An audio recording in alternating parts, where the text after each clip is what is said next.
Hello बच्चों, कैसे हो सब आप। उम्मीद करता हूँ सब अच्छे होंगे। मैं अरविंद कुमार एक बार फिर से स्वागत करता हूँ आपका आपके अपने यूट्यूब चैनल फिजिक्स स्पार्क में। बच्चों आज हम लेके आ गए हैं क्लास 11th फिजिक्स। आज हम पढ़ाएंगे class 11th physics chapter number 1। ये है हमारे पास चैप्टर नंबर 1 से हम आज स्टार्ट कर रहे हैं। ये हमारा लेक्चर 1 होने वाला है। चैप्टर 1 कौन सा है हमारा? Unit and measurement. Unit and measurement, ठीक है बच्चों। तो आज ये चैप्टर हम स्टार्ट करने वाले हैं। तो ये नया ही सिलेबस है हमारे लिए, जो बच्चे 10th से 11th में आ रहे हैं तो उनके लिए, ठीक है। तो बच्चों आज हमारा लेक्चर 1 होने वाला है। तो सबसे पहले टाइम वेस्ट ना करते हुए हम समझते हैं कि फ़िज़िक्स क्या होता है बच्चों। सबसे पहले हम समझेंगे फ़िज़िक्स क्या होता है, ठीक है। फ़िज़िक्स जो होता है बच्चों वो एक ग्रीक लेटर से आया, हमारे पास ग्रीक वर्ड से आया है। फिर इट कम्स फ्रॉम, पहले ये पता होना चाहिए हमें कि कहाँ से आया। It comes from Greek word, एक ग्रीक वर्ड होता है हमारे पास, वहाँ से आता है। उस ग्रीक वर्ड को क्या कहते हैं बच्चों? उसको कहते हैं फ्यूजिस। क्या कहते हैं? Fuses, FUSIS, fuses, which means nature. जिसका क्या मतलब होता है बच्चों? नेचर होता है, ठीक है। तो ओवरऑल फिजिक्स किसके साथ रिलेटेड हो गया? फ्यूजिस, और इधर आ गया फिर नेचर, और बच्चों ये हो गया हमारा फिजिक्स, ठीक है। तो ऐसे हम समझते हैं जो फिजिक्स है बच्चों कौन से वर्ड से आया है? वो फ्यूजिस से आया। फ्यूजिस का मतलब होता है नेचर, और नेचर किसके साथ जुड़ा होता है? फिजिक्स के। So the study of nature, so the study of nature and natural phenomena, ठीक है बच्चों। So the study of nature and natural phenomena, ठीक है। फिनोमिना इज कॉल्ड फिजिक्स, ठीक है बच्चों। तो ये फिजिक्स की डेफिनेशन होती है। ये हमारी ओल्ड डेफिनेशन है, ठीक है। आज के ज़माने की अगर हम बात करें इन मॉडर्न, ये तो ओल्ड डेफिनेशन हो गई हमारी, ठीक है। ओल्ड डेफिनेशन हो गई। लेकिन आज के ज़माने में जो फिजिक्स है पूरा का पूरा किसके साथ जुड़ा हुआ है? एनर्जी के साथ। तो मॉडर्न डेफिनेशन क्या कहती है? मॉडर्न डेफिनेशन ये कहती है जो आज के ज़माने का फिजिक्स है वो किसके साथ जुड़ा है? वो जुड़ा है एनर्जी के साथ। So the science of energy, science of energy, science of energy, ठीक है। Science of energy, its various form, matter and mutual interaction of energy and matter, mutual interaction of matter and energy,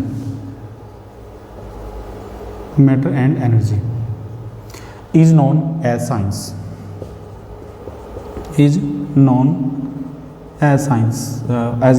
known as physics।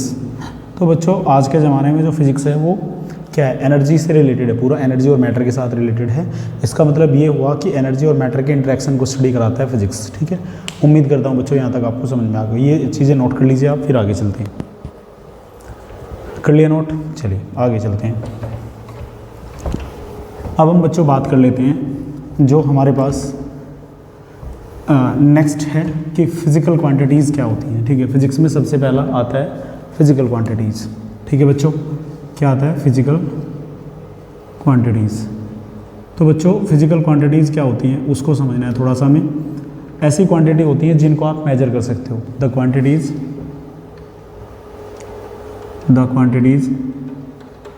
Which can be measured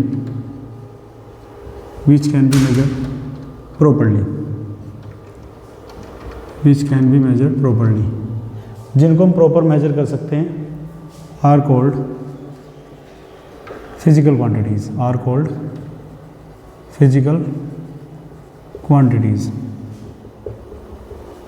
ठीक है। उनको हम physical quantities कहते हैं बच्चों, ठीक है। फॉर एग्जांपल हमारे पास आ गया लेंथ, हमारे पास आ गया मास, आ गया टाइम। तो ये सब जो क्वांटिटी है इनको आप प्रॉपर मेजर कर सकते हैं प्रॉपर यूनिट के साथ में। इनको हम क्या कहते हैं? इनको बोलते हैं फिजिकल क्वांटिटीज, ठीक है। The quantities which can be measure properly are called physical quantities.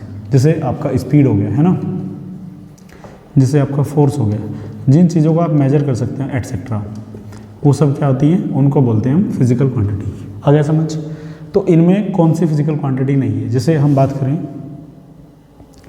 Which one is not, जैसे क्वेश्चन हम बनाएं which one is not physical quantity. अगर हम बात कर रहे हैं यहाँ से, इनमें से कौन सी फिजिकल क्वांटिटी नहीं है, which one is not physical quantity. बात करते हैं यहाँ से, कुछ एग्जाम्पल दे रहे हैं। जैसे सबसे पहला एग्जाम्पल क्या हो गया, जैसे मैंने कह दिया लेंथ, दूसरा मैंने कह दिया स्पीड, थर्ड मैंने कह दिया लव, फोर्थ मैंने कह दिया टाइम। तो बच्चों इनमें से कौन सी चीज़ जिसको हम प्रॉपर मेजर नहीं कर सकते, तो उनमें क्या है, लव, इसको आप प्रॉपर मेजर नहीं कर सकते किसी डेफिनेट यूनिट्स के अंदर, ठीक है, इसलिए ये फिजिकल क्वांटिटी नहीं है। उम्मीद करता हूँ ये बात आपको समझ में आ गई होगी, ठीक है। सो जैसे कोई भी द फीलिंग्स, जो फीलिंग्स होती हैं, so the feelings such as, जैसे हम बात कर लेते हैं इसमें आपका हैप्पीनेस, ठीक है, सैड, हैप्पीनेस, सैडनेस हो गया, सोरो हो गया, ठीक है, इसमें लव हो गया, etc। These are not physical quantities, इनको आप प्रॉपर मेजर नहीं कर सकते हैं। These are not physical quantities, these are not physical quantities. बताओ बच्चों यहाँ तक क्लियर हो रहा है क्या? तो ये सब जितनी भी क्वांटिटी होती हैं ये फिजिकल क्वांटिटी नहीं होती, ठीक है। ये हम बता चुके हैं कौन कौन सी फिजिकल क्वांटिटी हमारे पास में होती हैं। तो इस तरीके से आपको ये चीज़ें क्लियर हो गई, ठीक है बच्चों। अब रिप्रेजेंटेशन कैसे होता है यहाँ तक आप नोट कर लीजिए, उम्मीद करता हूँ आपने नोट कर लिया होगा। अब चलते हैं आगे, ठीक है। तो बच्चों इसमें हम क्या करते हैं अब आगे, यहाँ से जो है हमारे पास फिजिकल क्वांटिटी को लिखने का तरीका क्या होता है, ठीक है। जब भी किसी फिजिकल क्वांटिटी को बच्चों लिखते हैं तो रिप्रेजेंटेशन की बात करते हैं, representation of physical quantity, representation of P क्यों लिख रहा हूँ मैं फिजिकल क्वांटिटी को, तो बच्चों इसको कैसे लिखा जाता है। सबसे पहले तो फिजिकल क्वांटिटी जब भी लिखी जाती है तो ये होता है P Q equal to, physical quantity होती है एन इंटू यू। कैसे लिखा जाता है बच्चों, एन इंटू यू। यहाँ पे एन क्या होता है, इसको बोलते हैं बच्चों न्यूमेरिकल वैल्यू। क्या कहते हैं इसको, न्यूमेरिकल वैल्यू कहते हैं इसको, न्यूमेरिकल वैल्यू कहते हैं। और बच्चों यू को क्या कहते हैं, यूनिट कहते हैं। तो कोई भी फिजिकल क्वांटिटी होगी उसके अंदर दो चीज़ें होती हैं, एक न्यूमेरिकल वैल्यू होती है, दूसरा यूनिट होती है। फॉर एग्जांपल अगर हम बात करें, जैसे मैंने लिखा एक हमारे पास है ये एक रोड है ए बी, इसकी लेंथ है 5 सेंटीमीटर, कितनी है 5 सेंटीमीटर। तो बच्चों इसमें दो चीज़ें आ गई। तो जो लेंथ है बच्चों सबसे पहले हमें समझना लेंथ क्या होती है, लेंथ होती है फिजिकल क्वांटिटी। क्या होती है, फिजिकल क्वांटिटी। अब ये जो लेंथ हमारी फिजिकल क्वांटिटी है तो लेंथ के अंदर क्या क्या आ रहा है, 5 इंटू सेंटीमीटर। तो बच्चों ये जो 5 है इसको बोलते हैं एन, ये होता है न्यूमेरिकल वैल्यू, और ये होता है बच्चों सेंटीमीटर, इसको कहते हैं यूनिट। क्या कहते हैं, यूनिट। अब आप देख लो कि एक फिजिकल क्वांटिटी के अंदर क्या क्या चीज़ें आती हैं, एक तो न्यूमेरिकल वैल्यू आती है, दूसरा क्या आता है उसके अंदर यूनिट आती है। बताओ बच्चों यहाँ तक क्लियर हुआ है क्या आपको, ठीक है। तो इस तरीके से अब देखो होता क्या है बच्चों, इसमें अगर मैं बात करूँ आगे, इसमें ये होता है जो कोई भी फिजिकल क्वांटिटी होती है, नोट करके अगर हम लिखें, फिजिकल क्वांटिटी इज कांस्टेंट। जो फिजिकल क्वांटिटी होती है बच्चों कांस्टेंट होती है। तो आप लिख सकते हैं भाई जैसे लेंथ है हमारे पास, लेंथ 5 सेंटीमीटर तो ये कांस्टेंट हो गई ना, बाद में आप इसको चेंज कर सकते हो, बात अलग है, लेकिन अभी तो 5 कांस्टेंट है ना, 5 is a constant number, so that's why we can say that it's a constant number, right. अगर हम बात करते हैं आगे तो फिजिकल क्वांटिटी कांस्टेंट होती है।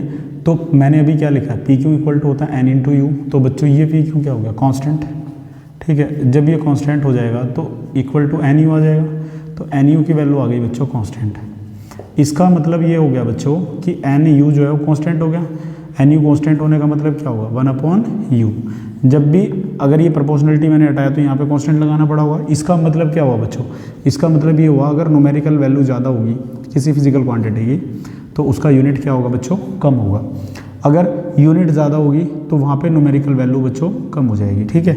ये बात बताओ क्लियर हो रही है। अभी मैं आपको इसी चीज़ को एक एग्जांपल के साथ समझाता हूँ, यहाँ तक आप नोट कर लीजिए, ठीक है। उम्मीद करता हूँ आपने नोट कर लिया होगा, ठीक है। अब चलते हैं आगे।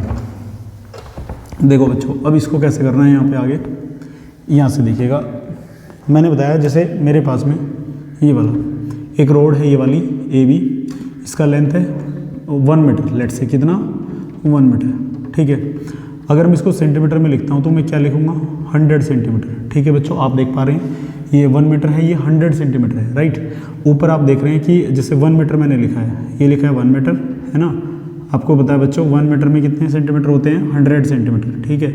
तो ये वाला, अब आप देखो 1 जो है न्यूमेरिकल वैल्यू है भाई, n की वैल्यू कम हुई है, और आपको पता जो मीटर होती है बड़ी यूनिट होती है, तो इसलिए यहाँ पे यूनिट क्या हो गई इंक्रीज। अगर ठीक है इंक्रीज हो गई, ऐसे एरो ऊपर लगा रहे हैं हम। अब ये देखो 100 क्या हुआ न्यूमेरिकल वैल्यू बनी है जो हमारी, ये जो न्यूमेरिकल वैल्यू बनी है बच्चों ये ज़्यादा हो गई, यहाँ पे n ज़्यादा हो गया और यूनिट कम हो गई। देखो सेंटीमीटर कम यूनिट होती है, छोटी यूनिट होती है ना, तो इस तरीके से हम इसको देख सकते हैं, ठीक है।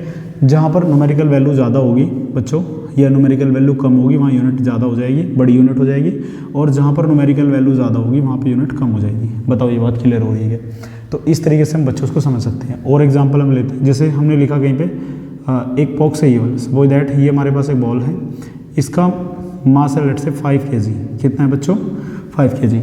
तो अगर मैं इस 5 kg को देखूँ तो 5 kg बच्चों कितने के इक्वल होगा 5। आपको पता है 1 kg में कितने ग्राम होते हैं 1000 ग्राम। तो बच्चों मैं इसको लिख सकता हूँ 5 kg इक्वल टू कितना हो जाएगा 5000 kg, ठीक है।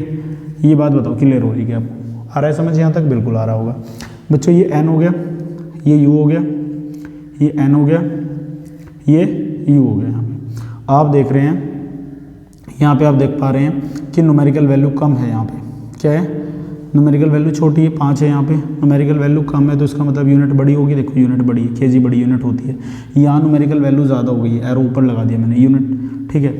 ये वाला ग्राम लगेगा सॉरी यहाँ पे, ठीक है। तो ये वाली यूनिट क्या हो गई बच्चों यहाँ पे यूनिट कम हो गई। देखो यहाँ यूनिट डिक्रीज हो गई। क्या ये बात आपको समझ में आ रही है? तो बच्चों इस तरीके से हम इस चीज़ को समझ सकते हैं। अब इसी चीज़ को हम ऐसे भी लिख सकते हैं बच्चों, और ये इक्वेशन मैं ऐसे लिख सकता हूँ n1 u1 इक्वल टू कितना n2 u2। तो अगर आपको सेकेंड यूनिट में न्यूमेरिकल वैल्यू चाहिए तो आप ऐसे लिख सकते हैं n1 u1 और n2 u2, मतलब n2 तो यहाँ आ गया u2, ठीक है। तो ये वाला फॉर्मूला लगा के आप बच्चों आगे सॉल्व कर सकते हैं इसको, ठीक है। अभी और भी चीज़ें इसमें आएंगी, कैसे क्वेश्चन यहाँ से आते हैं, डायमेंशन में डायरेक्ट ही फॉर्मूला यूज होगा आने वाले टॉपिक्स में। तो बच्चों आप यहाँ से देख पा रहे हैं कि जो हमारे पास हमने देखा है जो n है वो इन्वर्सली प्रोपोर्शनल है u के। तो इसका मतलब बच्चों ये होगा, ग्राफ अगर मैं देखूंगा इधर मैं ले रहा हूँ न्यूमेरिकल वैल्यू और इधर मैं ले रहा हूँ यूनिट, ठीक है बच्चों। यहाँ पे मैं ले रहा हूँ यूनिट, तो इसका मतलब ये हो जाएगा डिक्रीजिंग ग्राफ आएगा। इसका मतलब अगर u इंक्रीज होगा तो n इंक्रीज करेगा तो u डिक्रीज करेगा। और अगर इसी ग्राफ को मैं ऐसे बनाऊँ तो बच्चों ये ग्राफ हमारे पास कैसे आ जाएगा, इधर मैं n ले रहा हूँ और इधर मैं ले रहा हूँ 1/u, ठीक है। तो ये ग्राफ कैसे बनेगा बच्चों, एक स्ट्रेट लाइन, ठीक है। उम्मीद करता हूँ यहाँ तक आपको चीज़ें क्लियर हो रही होंगी, ठीक है। तो ऐसे इसको समझा जाता है बच्चों, ठीक है। आया समझ कैसे एक फिजिकल क्वांटिटी को हम रिप्रेजेंट करते हैं, क्या उसका तरीका होता है, मैथमेटिकली उसको कैसे रिप्रेजेंट किया जाता है, ठीक है। अब चलते हैं बच्चों आगे, ठीक है। हम आगे चलते हैं, यहाँ तक आपने नोट कर लिया होगा उम्मीद करता हूँ मैं, ठीक है। अब यहाँ से बच्चों आपको क्या करना है, ठीक है। अब आपको बताना है कि फिजिकल क्वांटिटी कौन कौन सी होती है। तो अब बात करते हैं टाइप्स ऑफ फिजिकल क्वांटिटीज़ की। टाइप्स ऑफ फिजिकल क्वांटिटीज़, हमारे पास कौन कौन सी फिजिकल क्वांटिटीज़ होती हैं, ठीक है। तो उसके बारे में हम बात कर रहे हैं यहाँ पे। तो टाइप्स ऑफ फिजिकल क्वांटिटी में बच्चों देखेंगे कौन कौन सी फिजिकल क्वांटिटी हमारे पास होती है। तो बच्चों हमारे पास होती है दो टाइप की फिजिकल क्वांटिटी। एक तो होती है fundamental physical quantity, fundamental physical quantities, ठीक है बच्चों, ये होती है। और दूसरी कौन सी होती हैं, सेकंड वाली, वो होती है ड्राइव्ड फिजिकल क्वांटिटी। शॉर्टकट में लिख दे रहा हूँ मैं PQ, समझ जाना बच्चों, ठीक है। तो सबसे पहले हम बात करेंगे फंडामेंटल फिजिकल क्वांटिटी की। ये कौन सी होती है भाई? फंडामेंटल वो होती है जो कम्प्लीटली इंडिपेंडेंट होती है। The physical quantity which are completely independent, completely independent, ठीक है। तो बच्चों ऐसी फिजिकल क्वांटिटी जो कम्प्लीटली क्या हो, इंडिपेंडेंट हो, उन्हें हम क्या कहते हैं, are called fundamental physical quantities, are called fundamental physical quantities. ये कितनी होती है बच्चों, इनकी नंबर होती है 7। जैसे सबसे पहला होता है बच्चों इसमें लेंथ, ठीक है। सेकंड होता है बच्चों मास, थर्ड होता है इसमें टाइम, फोर्थ होता है इसमें करंट, ठीक है, और फिफ्थ होता है बच्चों इसमें, यहाँ लिख दे रहा हूँ मैं, टेम्परेचर, ये वाला, ठीक है। फिफ्थ क्या होता है बच्चों इसमें, टेम्परेचर होता है। सिक्स होता है amount of substance, amount of substance, ठीक है। और सेवेंथ में क्या होता है बच्चों इसमें, अमाउंट ऑफ सब्सटेंस के बाद लुमिनियस इंटेंसिटी, क्या होता है, लुमिनस इंटेंसिटी। तो कितनी फिजिकल क्वांटिटी हमारे पास होती हैं जो कंपैरेटिवली इंडिपेंडेंट होती हैं, कितनी बताई है बच्चों मैंने, 7। लेंथ को हम रिप्रेजेंट करते हैं L से, मास को रिप्रेजेंट करते हैं बच्चों M से, टाइम को रिप्रेजेंट करते हैं T से, करंट को रिप्रेजेंट करते हैं I से, ठीक है। टेम्परेचर को रिप्रेजेंट करते हैं थीटा से या फिर K से, या तो थीटा बना देंगे आप यहाँ या फिर K।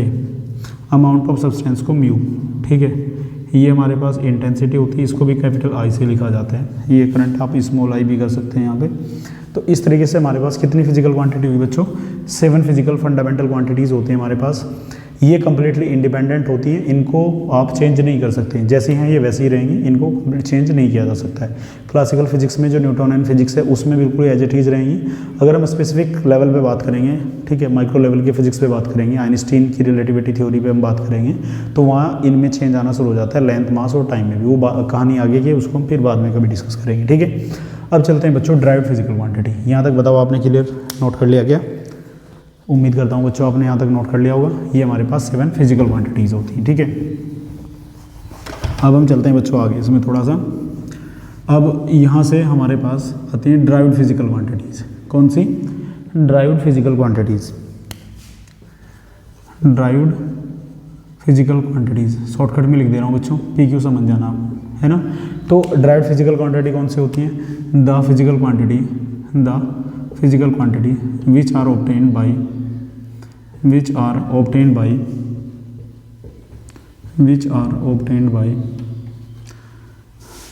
बाय फंडामेंटल फिजिकल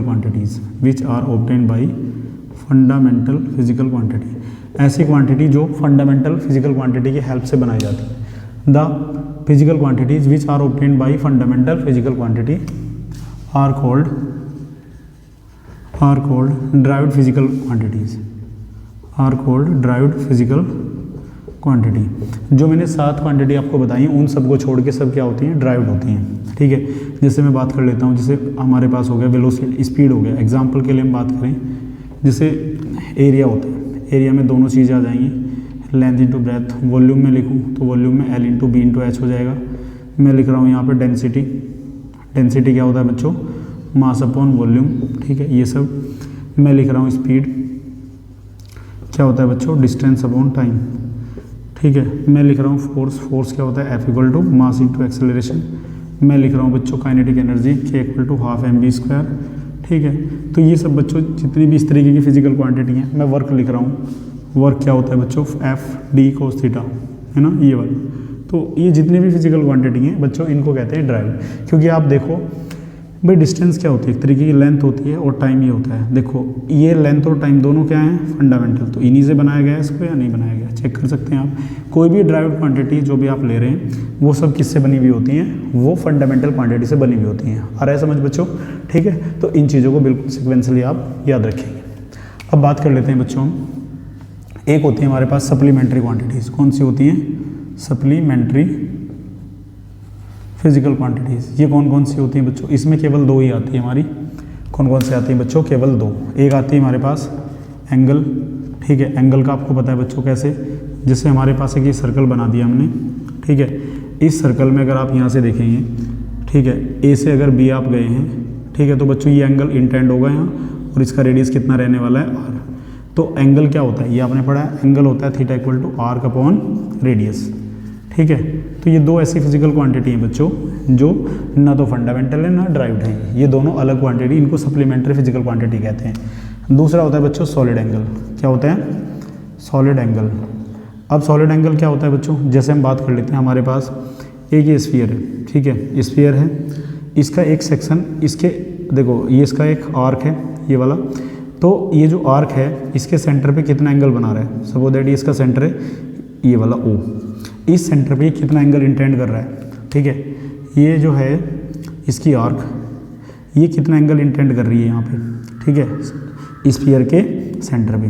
तो इसको हम क्या कहते हैं बच्चों, इसको कहते हैं हम सप्लीमेंट्री फिजिकल क्वांटिटी। इसका फॉर्मूला होता है d ओमेगा = ds/r², ठीक है बच्चों।